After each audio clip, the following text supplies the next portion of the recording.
This morning, police in the Afghan capital Kabul confirmed security forces have killed the last of the Taliban fighters who attacked the US embassy, NATO headquarters and police buildings after a 20-hour standoff. But the length of time it took local security forces to bring the situation under control is raising questions about Afghan ability to cope when international forces hand over. Rosie Layden has the story. This was the longest and most audacious militant attack on the Afghan capital since the Taliban were forced from power, and a stark reminder of the insurgents' strength and reach.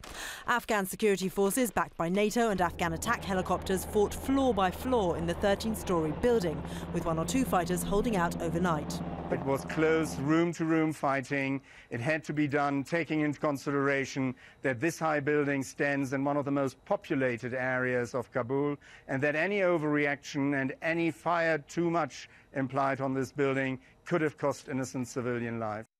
But the Afghan security forces were heavily assisted in their efforts by international troops. US and NATO helicopters were on the scene, and ISAF soldiers were closely involved in clearing the building.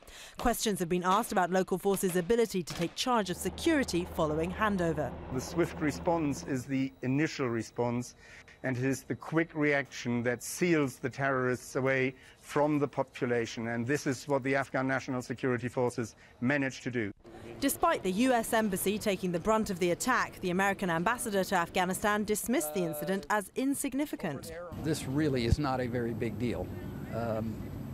Hard day for the embassy and my staff, who behaved with enormous courage and dedication. Look, a half a dozen RPG rounds from 800 meters away, if that's the best they can do, I think it is actually a statement of their weakness. Yesterday's attacks are thought to be the work of the Haqqani network, a group affiliated to the Taliban and with close links to al-Qaeda. The news comes as former head of US and ISAF forces, General David Petraeus, now head of the CIA, spoke of an important window of vulnerability at the core of al-Qaeda. Exploiting that window will, however, require a sustained, focused effort. Moreover, as al-Qaeda's core has been weakened, the initiative has been shifting somewhat to al-Qaeda's affiliates and sympathizers outside South Asia. Our nation faces a serious threat from these groups, particularly from those based in Yemen, home to al-Qaeda in the Arabian Peninsula.